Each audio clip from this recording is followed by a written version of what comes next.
Good afternoon, people, and welcome back to the Blues feed for a new episode with the same obsession as always, talking Chelsea Football Club. Today, Danny and I are going to be discussing the Premier League 25-26 season as it is the eve of the season starting. Danny, how are you feeling and where are you at ahead of the new season? I'm feeling good. I think I'm in my Chelsea complete delirium. We're going to win everything mode. I haven't been in it for a couple of seasons. Last year, I thought we were getting relegated. Season before, I thought we were going to win it all. Um, so no, sorry, the year before that, I thought we were going to win it all when Tuchel first came in. So it's been 2 seasons since I've been in this mode. But yeah, we'll see. We'll see what happens. I think we're positive. I think the squad's looking in a good shape, bar a couple of extra spots I would quite like to get in, which we've spoken about. Probably a centre back and probably a goalkeeper really solidifies us as a top side. But yeah, I'm feeling good about the season. I think our attack and midfield are one of the best in Europe, and I think we're gonna have a good season. Yeah, you're all about to see something that I've never even witnessed, which is a very optimistic Danny Windsor. Before We'll before we'll we have me get in, crashing out in about a week and a half when we lose 3-0 to Palace. I'm just dreading next week's match review of Palace to see how your mood's changed. Yeah. Before we get into the episode fully, I just want to remind you all about our 1K subscriber giveaway. We are getting there slowly but surely, so let's make sure we're liking, commenting, subscribing, and sharing it with any friends, family, etc. that you think would enjoy. The quicker we get there, the quicker one of you lucky people will get your hands on a Chelsea top. Okay, Dan, let's move into the base of the show really today. And we're going to have a bit of a debate, something we like to do now and again around the Premier League and how we think it's going to be formatted this season, where we think teams are going to finish, and basically we're just going to dissect what we deem as a Premier League table. For audio listeners, you're not going to be able to see it, so we've got it on screen, but we will dissect it. We've got our full predictions each. And for any video watchers, you'll be able to see it, of course. So, Danny, let's start with the bottom three. And surprisingly, from my side, you don't feature all three newly promoted teams. So dissect your bottom three for me, Dan. Yeah, so I got Burnley at the bottom. I just don't think they're going to score enough goals. I think they'll be quite solid defensively. You could see quite a few like 0-0s, 1-alls, stuff like that against some sides. But I just think they just lack goals. I just can't see anybody in that side scoring goals, barring any kind of transfers at the end. But they don't seem to really be in the market at all. They're kind of consolidate and see how we go. They're kind of the opposite of Sunderland, who are just spending as much cash as they can possibly spend. Leeds, I think they'll do well. I just don't think they'll quite have enough. And then I've got Brentford, who I mean, they're going to lose Wissa. They've lost Mbuemo. They've they've lost Thomas Frank. They've kind of given the managerial job to a set piece coach, which I know has been very important to them. But I just think losing your two best players and your manager is just going to have such a negative effect. They'll probably, in a way, be similar to Burnley, where they'll be quite solid defensively. I don't think they'll get trounced quite often, but they'll just struggle to get enough goals to score, unless they go and spend money. I mean, they've made a lot of them. They've made a lot of money in selling Mbuemo, and they're going to make some more money selling Wissa. So they might reinvest and they might look better, but I just think they're going to massively struggle.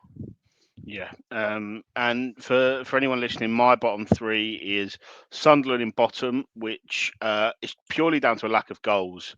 I'm slightly concerned, and I hope Mark Guiu changes this prediction for me. But I'm slightly concerned by their goal scoring. And I think Burnley, who I've got in 19th, have probably got a slightly better defensive structure, which is the only real difference between those two. And then I think Leeds will be the last relegated team, and similar to Danny, I think they'll do all right, but I just don't think they've quite got enough. Going into sort of the teams that are going to be competing, if you like, in that sort of area of the table.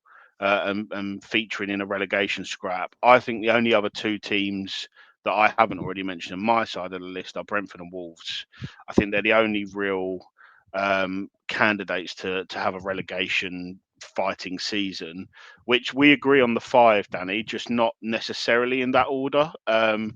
Yeah, I think there'll Have be quite a big breakaway from the kind of. There'll be quite a few points from 16th, which I have Wolves and you have Brentford, up to West Ham. I think it could actually go quite late to the wire. I got Wolves in 16th, and Sunderland in 17th. I think my counter to your point about Sunderland, I just think they've signed quite smart. They've got Ndingra, who obviously was at Brighton. You've got Shaka, who's going to bring some experience and like solidify that midfield. And I think Marguerite is going to do really well there. I think he just has a knack of finding opportunities. Um, I've seen some of their preseason mainly for an FPL perspective, to be honest. See if there's any kind of cheap enablers there. And their striker, I cannot remember his name off the top of my head. my ender. Um, yeah, Maenda. He's had a lot of chances in preseason. They've actually been creating quite a lot, but he just can't. He can't hit a barn door, to be honest with you. which And is which is my point really with the goal scoring. yeah, but I think if Mark Guiu was getting some of those opportunities that I've seen him have in preseason, I think he'll score a fair few goals and that he could get them out, just get them over the line. I think yes, he obviously didn't play too much for Chelsea, but people forget he was playing for Barcelona in the Champions League 18 months ago. He Yeah, scored a lot of goals in the Conference League, which I know is not the top level, but he was scoring goals for fun in there. I mean, for fun might be a little bit dramatic, but he scored a hat trick in there. He scored quite a few goals, and I truly believe that if he wasn't injured when he got injured, he would have been Chelsea's starting number 9 at the end of last season. Which, I mean, he probably doesn't start over Pedro and Delap now, which is why he's gone out on loan. But he would have started ahead of Jackson. And yeah, I agree. for all of our for all of our kind of like criticism of Jackson, Jackson's still a decent Premier League striker, and I think Mark Guiu would have started ahead of him. And um, that means that he must be a decent striker. I think he's going to be Yeah. one that we either have to sell next year because he's done so well, or and we haven't got a spot, or he'll fight a way into it. So the man who looks different every time I see him is going to be the reason that Sunderland stay up, I think. Do you know what? I hope I'm wrong on this one. I hope you're right, to be honest. Because first and foremost, this isn't what I want to happen. I would love Leeds and Sunderland to stay up because they are massive football clubs, and to me, they are Premier League football clubs. So yeah, and with Mark Guiu, actually, his goal scoring record, even last season for us, he scored six in just over 600 minutes. Yep. A lot of them are going to be little 10-minute cameos off the bench as well. So yeah, I think he could have a good season if he can break his way into their team. My This is rogue shout is I will captain Mark Guiu at some point in fantasy football. that that'll be an interesting one, which we will keep you up to date every week with how Danny and I get on with FPL. Just a brief segment. The next two, Danny, is something that isn't very consistent throughout this table, but we actually agree. So we've both got West Ham in 15th and Fulham in 14th. For me, I think West Ham are going to have a better season than they had last season overall, but I think it's going to be a bit of a learning curve season. They're going to have to learn under Potter, and they're still going to slowly adjust his way. Like if you remember when Potter was at Brighton, it took like pigeon steps rather than leaps to improve. So I think West Ham will improve, and I like a little bit of what they've done in the market. But overall, I don't think they'll have enough to compete with the teams that are just above them because it's a very strong Premier League this season. And as we get up the table, you'll understand why. And Fulham, they've just not done anything in the window. And not all teams need to strengthen, and not all teams need to sell. But generally, in the modern era, you need to do a little bit of something to keep up with the ones that are in and around you. And Fulham have done absolutely nothing. Although I did see the most Fulham thing ever yesterday, which was quite funny. They're about to sign a guy called Kevin, who's Brazilian, from Shakhtar Donetsk for about 40 million quid. So it was just, I just They're saw just it and it was forgetting that then the Shakhtar Donetsk era is over. Like yeah, like a long time this is ago. not 8 years ago. Like Giza's just gone on like history or gone on to like 8 years ago on Football Manager and thought, oh, Brazilian at Shakhtar Donetsk, yeah, it would be perfect. But with an yeah, English name. with an English name, yeah, the most FM signing ever, I would say. But yeah, no, I agree with you. I think West Ham I think they're quite solid defensively. I like their wing backs. I like quite a few of their centre backs. Um, just think in the midfield they're just a little bit light. And I mean, maybe they sign a few players and they bump up this list a few spots. But I think they're good in attack, like the front three of Fulkrug, if he stays fit, Bowen and Paqueta is very good with Wilson kind of coming off the bench whenever he is around. I think is a good attack. I just don't think they'll quite have enough to be kind of a top 10 side. But I would state that from 15th to about 10th, I can't imagine there'll be very many points difference. So it's not like I'm thinking they're the worst of the rest, but I just don't think they'll quite have enough. And Fulham are exactly the same. Yeah, they'll be solid. They'll be decent defensively. They'll score a fair few goals, but I just don't think they'll quite have enough to go any higher. Something we have to preface as well, we are mid-transfer window here, so a lot of this can change depending on what certain teams do in the market, and I think that's something we're going to probably repeat throughout this video because we're having to do it on what we're seeing right now as of the day before the Premier League season starts, and we don't know the full picture of what teams do in the market. I mean, Fulham could sign Raheem Sterling and then they're going to finish 20th, so no, don't say that. Tell them they're going to finish first because then they might actually take him. Sorry, Yeah. I went the wrong way.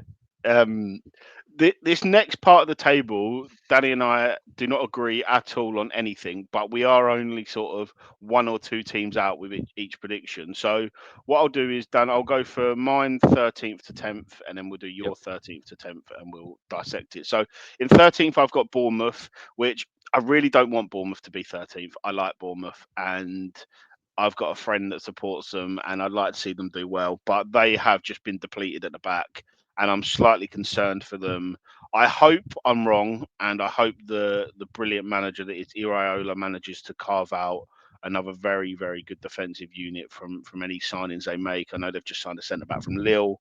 They signed Truffert from another side in the French league, I believe. They've still got Senesi and they've bought Petrovic from Chelsea. I think it's just going to take a little bit of time to gel.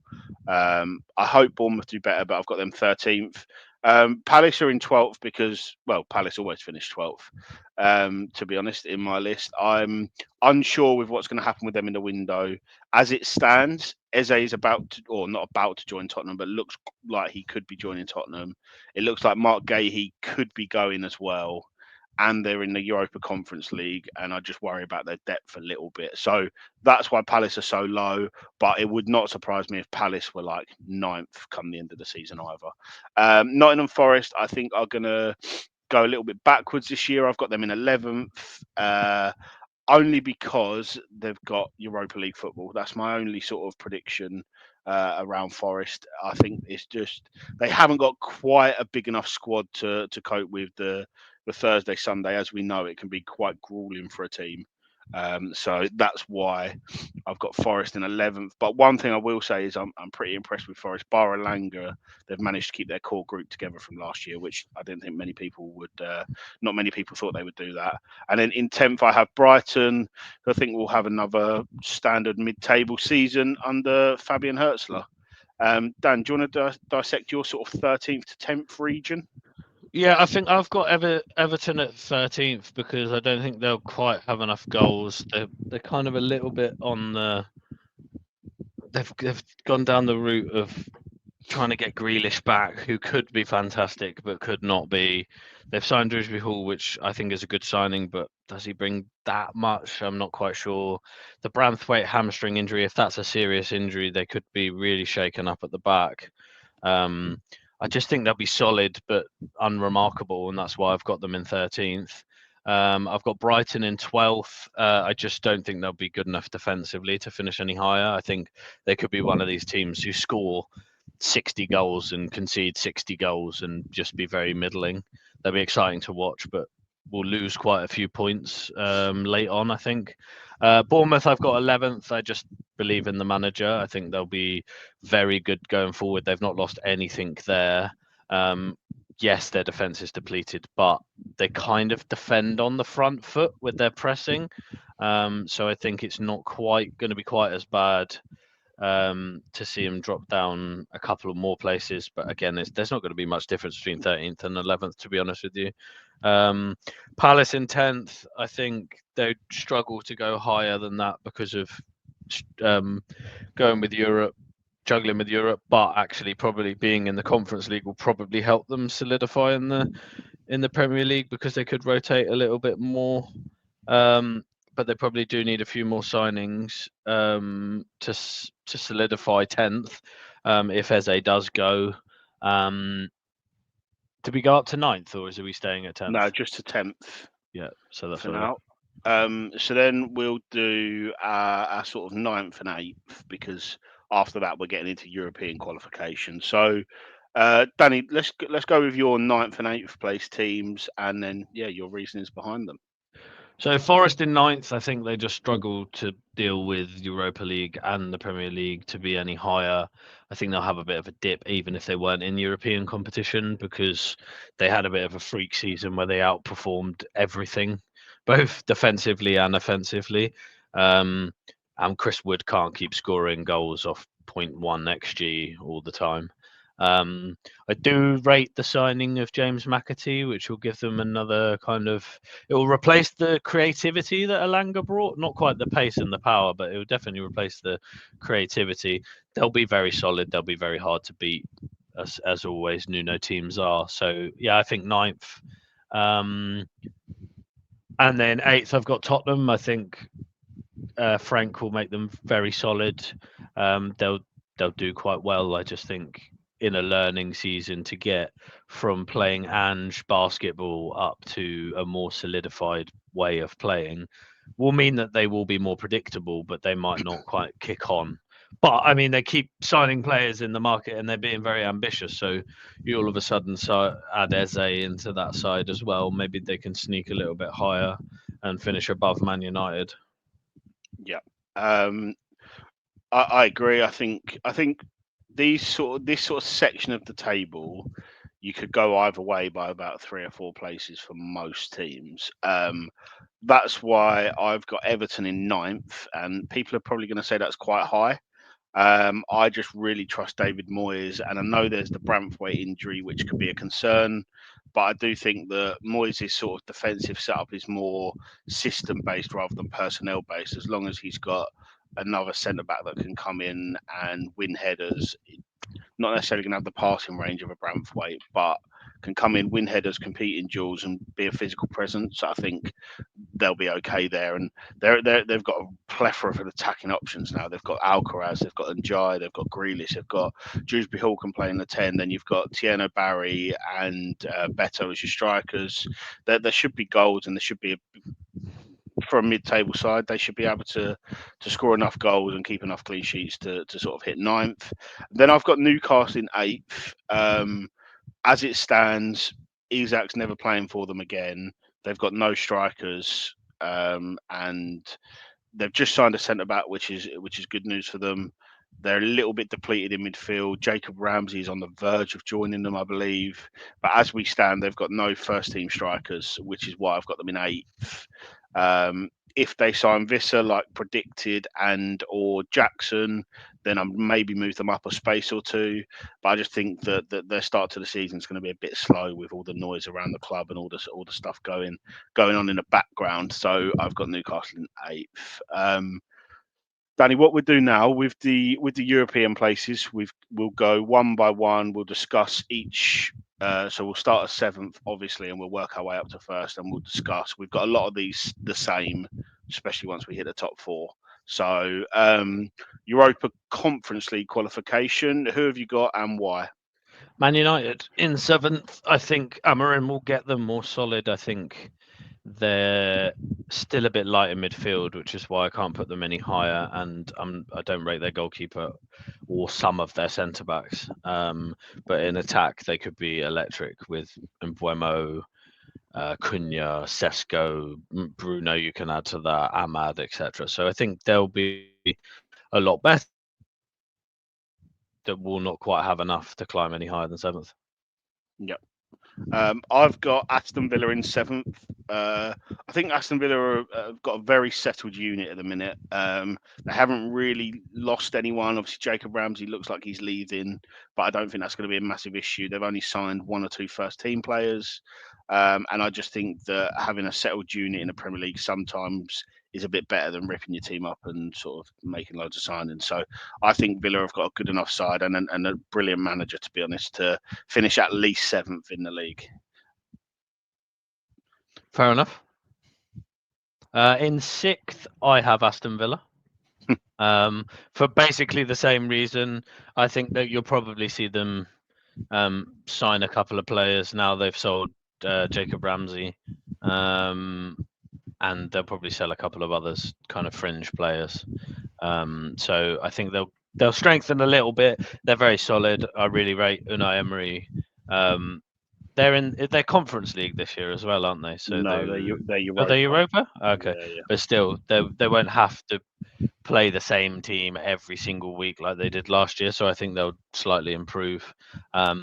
We saw last year, back end of last year, the kind of last 10 games, they were phenomenal, and I expect something similar again. Yeah. So moving on to the this is Europa League spaces we're going for. Obviously, Danny's got Villa re-qualifying for the Europa League for a second year in a row. I've got the current Europa League champions in Tottenham in sixth, Yeah, and why I'm did you have looking at to say that? Just say yeah, Tottenham. I know it's horrible, isn't it? And I've actually been a bit kind to them here because I'm not after sort of deliberating and us talking now. I'm sort of thinking maybe I should have had them in seventh and Villa in sixth, but I think that a lot of my prediction is based on Thomas Frank. I really, really rate him as a head coach. I know we spoke about him back in sort of December, January time when we was talking about potential future Chelsea manager there. I just really rate Frank as a manager, and I think that with the squad that's there, he can really turn them into a good side. And do you know what? I hope I'm so wrong, and I hope it all goes tits up for them. But I can see them having a fairly solid season without ripping up any trees, to be honest.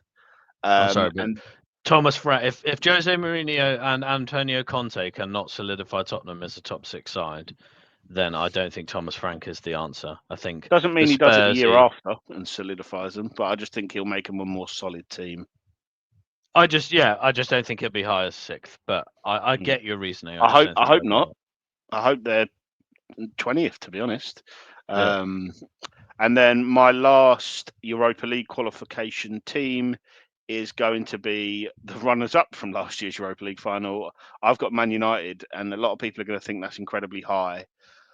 They've got no other worries than the Premier League this year. They've got a brand new attack. They're going to be on the training ground 4 or 5 days a week, working on Amarim's system, his patterns of play, how he wants his team to line up. They're I agree with you. They're a midfielder away, but as things stand, they're looking at Carlos Baleba, which to me means if they've got 100 million spare for him now and they don't get him, surely they're going to go elsewhere and sign a midfielder. So I'm doing my prediction off the basis that they get that midfielder that they desire and what they need, to be honest, because they need that sort of athleticism and physical profile in there alongside Bruno. But yeah, I think Man United are going to go a little bit under the radar this year, and I think they're going to finish fifth. I think you're mental, but fair play. You're only two Uh, places below. yeah, but there's a big difference between fifth, which is probably a Champions League spot, and seventh. But yeah. So going into the top four, we actually agree, mate. Yeah, We agree in our. Oh, sorry, I haven't said my fifth. My fifth is Newcastle. I think the off the field transfer stuff is far more like it's far worse than the actual on the pitch stuff. I mean, they literally pretty much have the same side as last year, apart from Jacob Ramsey, but I don't think that's a massive loss.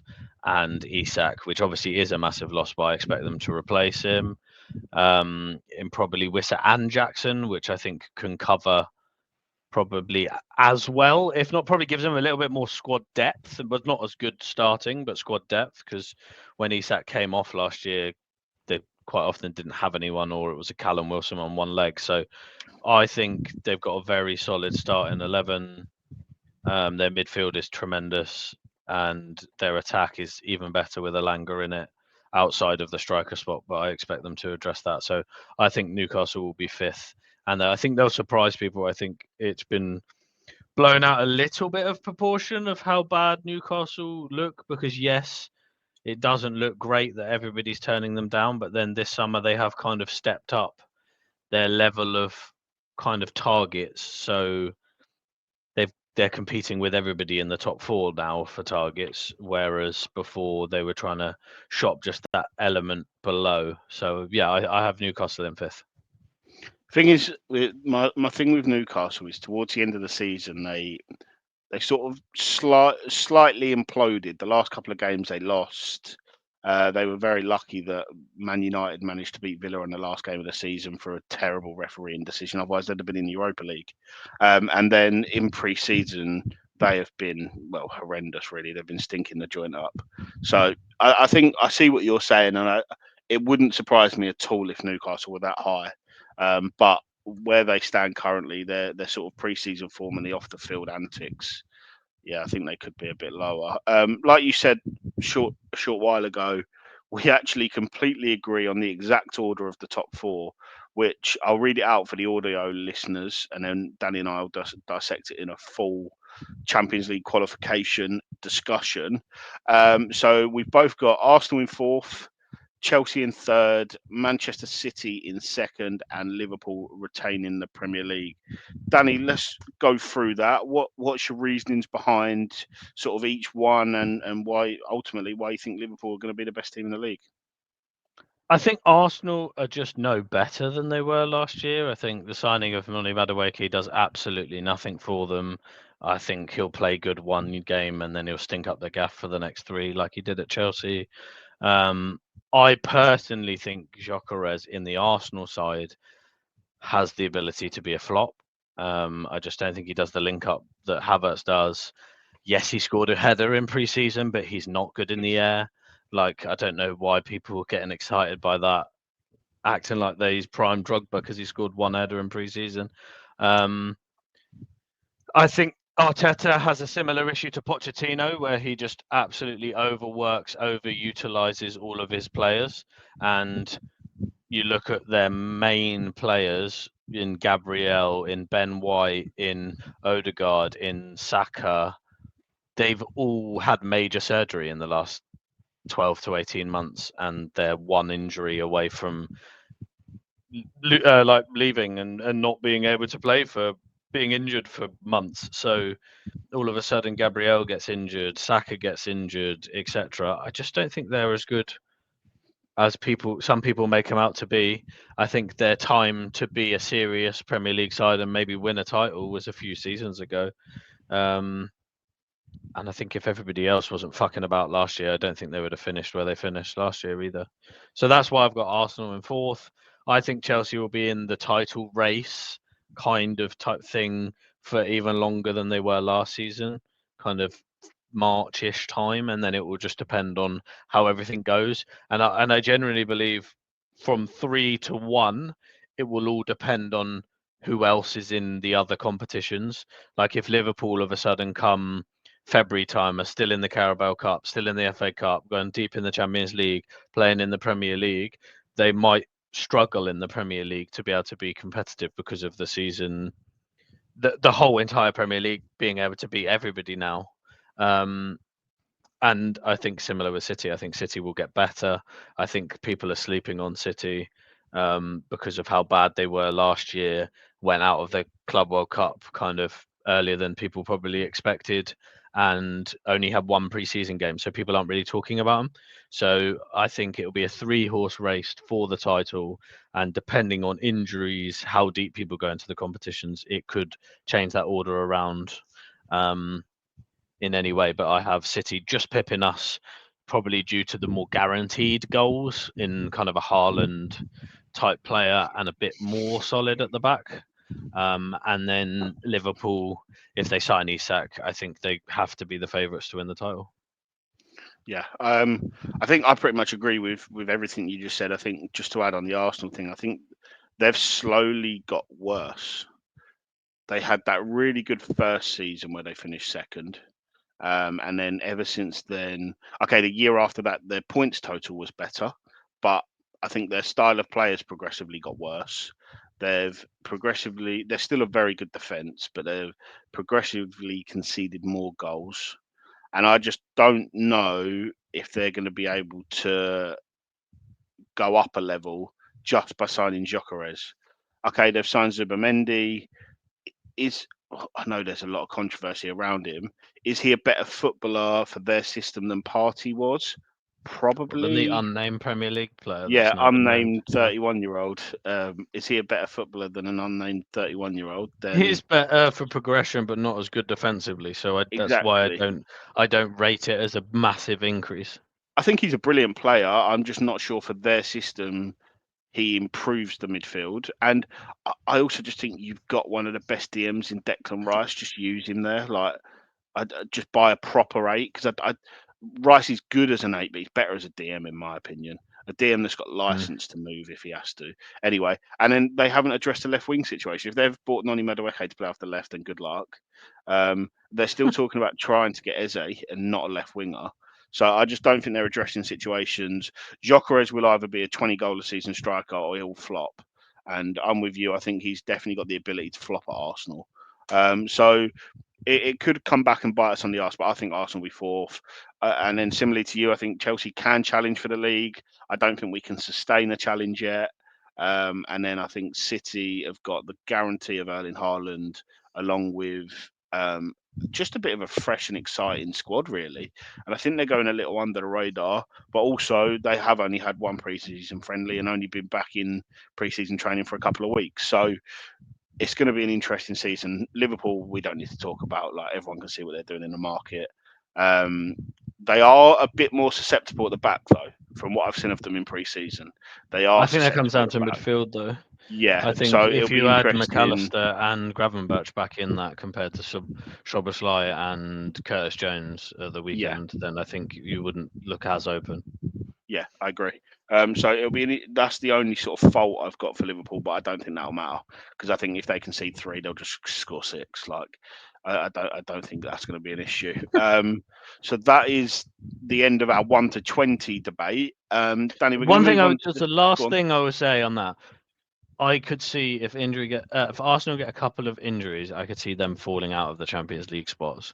That's how much I think that Arteta overworks his players, and the Yeah, fact that all those players that I mentioned have had major injuries. If they lose a couple of those players, then they could easily drop out to sixth or seventh. bold prediction, mate. I like it. We've had a couple in there, which is nice. I think we've been sensible-ish with the odd bold prediction in there.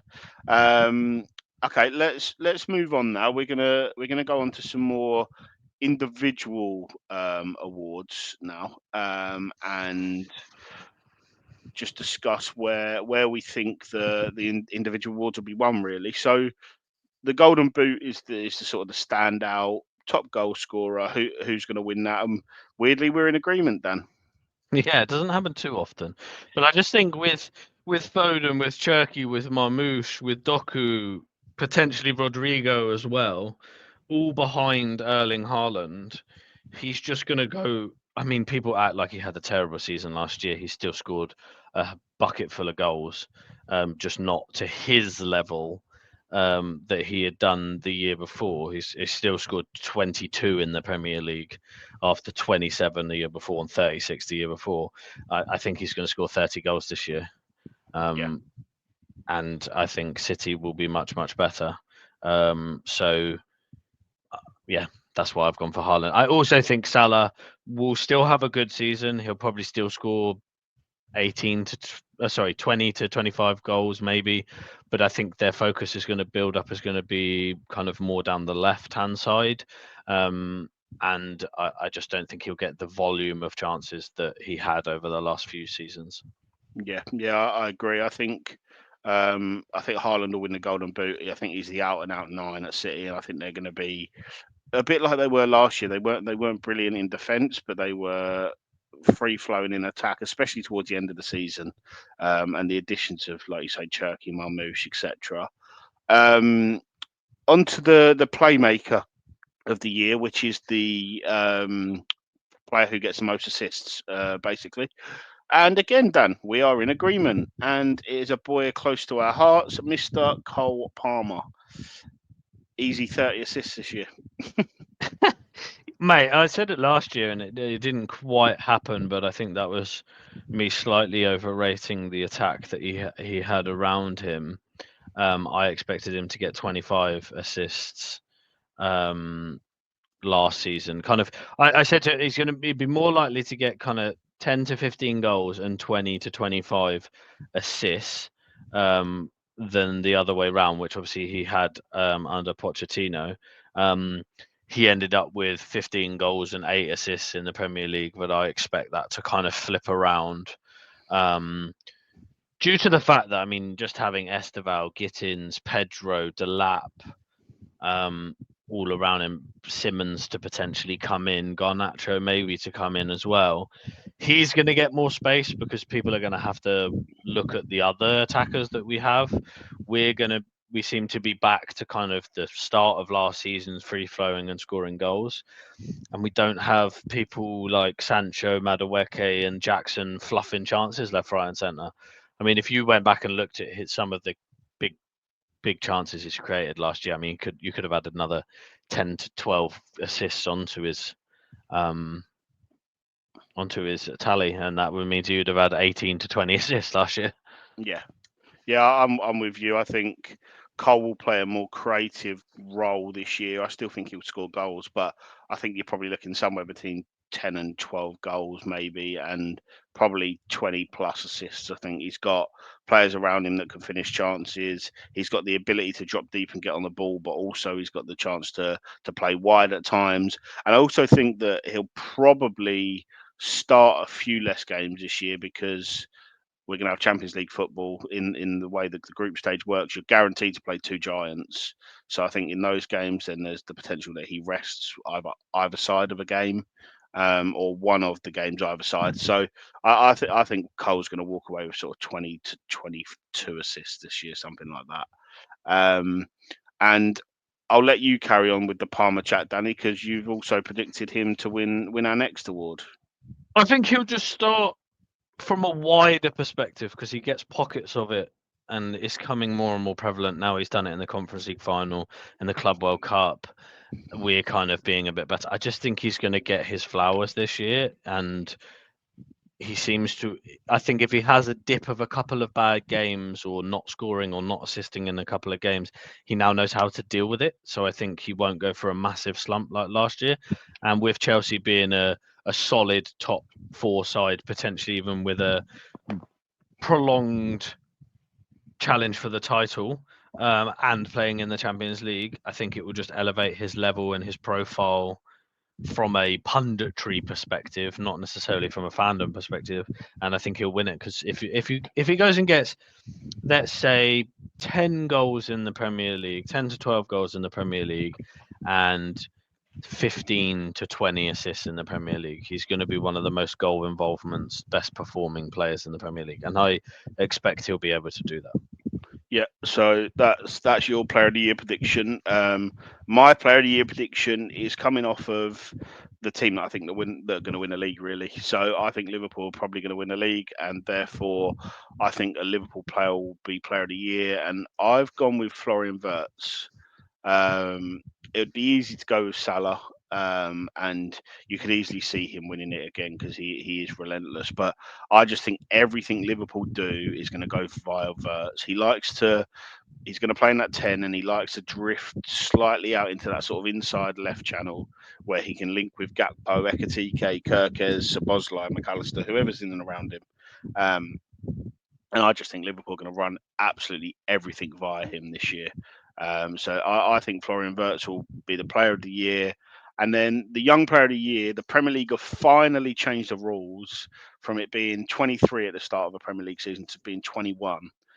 which narrows the options, but that's the whole point of the award, really.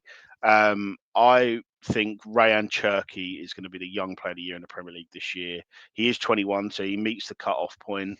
And I expect City to do well and finish high, and I expect them to score lots of goals. And I think he'll be right involved with the creation and the scoring of a lot of goals. Danny, I'll let you take away the young player of the year to please our listeners. I think it'd be Esteval. As I said at the start, I'm in my delirium of Chelsea going to win everything, and everybody is amazing at Chelsea. So I'm going to lean into that even more. I think Esteval wins Young Player of the Season because I think within a few weeks, a few months, as soon as he gets a start, you won't be able to get him out of the first choice. He's not going to start every game because obviously you've got rotation, you've got Champions League, etc. I just think he's so good that you won't be able to bed him in or do it slowly. And if we have a good season like we anticipate, he could have a Cole Palmer-esque kind of first season where even if we don't win anything, he gets the plaudits of Young Player of the Year. I think he's that good. Um, we've already heard out the Blues feed about how he looks in training, and somebody within the setup said, "Wow, this kid is special." Immediately, and they were kind of knew how good he was, and then they've seen him in their eyes. So yeah, I expect Esteval to be one of the best under 21 players in the Premier League this year and have a Yamin Yamal effect where once he starts he will not be able to stop. Just as we wrap up this section, I just wanted to say I think Cole Palmer has the best chance of beating or equaling Henri's record of 20 goals and 20 assists this season. I think he's probably the only player in the Premier League where you could expect him to get anywhere near that. Is my point. I'm not saying he'll do it, but he's the closest to be able to get there. You really are in your Chelsea lover boy era, aren't you? Yeah, yeah. Oh, But mate, like, argue, make an I argument want. against that.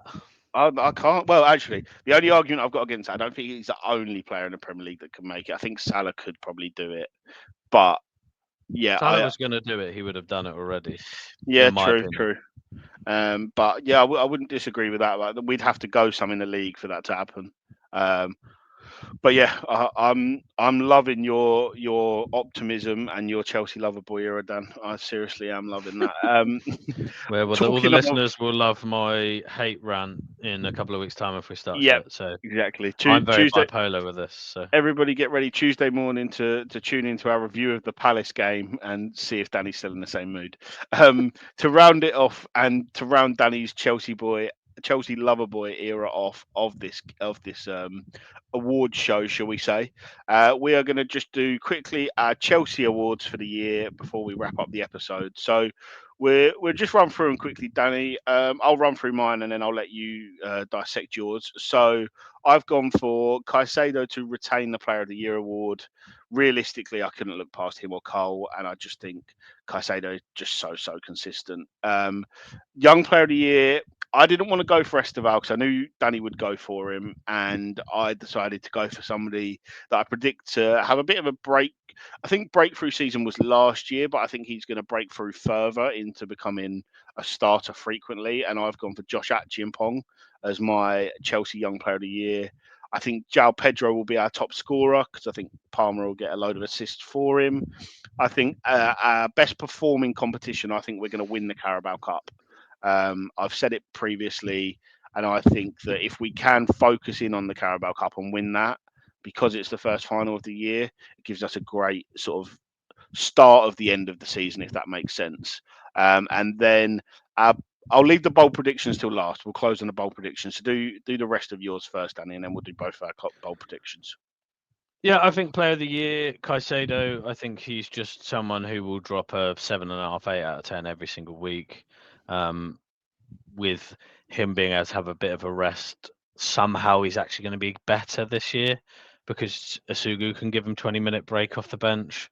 I think people in the wider community are going to be able to see how good he actually is because he'll be performing on the Champions League stage, and if he's bossing kind of your Real Madrid, your Barcelonas, etc. in midfield, then people are going to start really realizing he is the best DM in the world. Outside of maybe Rodri, but we'll see how Rodri is after his injury. I think young player of the year Esteval. I just told you guys why I think I'm so highly on Esteval, so I won't go into that again. Top scorer, I still think will be Palmer, and I think that mainly comes down to if you did non-penalty goals, I'd say João Pedro, but if you're including penalties across the season, Palmer will just pip João Pedro. But I think the João Pedro and the Palmer link up's going to be crazy this year. I think they're going to love playing with each other. Similar to how I think Neto and Delap will really like playing with each other, I think Palmer Yeah. and Pedro will love playing with each other. My best competition I think will perform in is the Champions League. That's partly due to I think expectations. I don't think people kind of everybody, including ourselves, when we spoke about it a few weeks ago, just wanted us to kind of get out of the group stage and kind of not embarrass ourselves kind of much further than that. I just think with Chelsea Football Club, we are a cup competition. We always outperform expectations, and I think we could shock quite a few people in the Champions League and kind of get to a Where do semi. we get to? Like I genuinely think, I mean, draw dependent. If we get an awful draw and we got to play Real Madrid and then PSG and then Barcelona, then obviously we might come a little bit further. But as long as we get a fair draw, I think we could generally get to a semi. If you look at like Arsenal's run that they had last year, if they just beat PSG, they would have got to a final. And I think we've shown that we can compete with the big teams in beating PSG 3-0 convincingly in the Club World Cup. And let's see how the draw goes. But yeah, semi-finals, maybe even a final of the Champions League. So let's close with our bold predictions. I mean, And I think I've just said that with Chelsea going into the semi-final of the Premier or the final of the Champions League, that's probably a bold prediction enough. that is quite a bold prediction, to be fair. I've taken this in a couple of ways. I've gone for a bold prediction. So I've not only picked something that is a bit bold, but I've picked a player that's a bit bold. And I've got Robert Sanchez to win over the fans. And I don't actually believe this is going to happen. It's just something that I could see bubbling up a little bit. I was there on Sunday when all the Chelsea fans were chanting, "You're just a shit Robert Sanchez" to Mike Mannion. So I can just see if Sanchez manages to carry on his Club World Cup form, I think he might start to win over some of the fan base. So yeah, I've gone for a bold prediction with a bold player and took it a little bit more literal and had a bit of fun with it. But my actual bold prediction would probably be similar or on the same lines of what Danny's about to tell you of his. Yeah, my prediction is we will win. We'll finish above Arsenal and we'll win a trophy. I think we have a chance of winning most trophies. I think our squad is got so much depth now in every position bar like centre back and goalkeeper. I think we have good competition everywhere. And a very high level, so I think we can do well in all of the cup competitions, and I think we'll get over the line. And Maresca will eclipse well, I suppose he probably already has eclipsed Arteta's trophy cabinet with the Club World Cup, but he'll probably eclipse it even further. Um, and I think we'll finish. Yeah, we'll finish above Arsenal and we'll win a trophy. It could be the Champions League based off what I just said. So who knows? That I would love to see. And on that extra positive note, we will end the episode there. That was our full Premier League predictions. And stay tuned for tomorrow when our Crystal Palace match preview will be out. Okay. Thank you all for listening and give us your best comments so that we can bring them up in next week's episodes. Thanks and goodbye.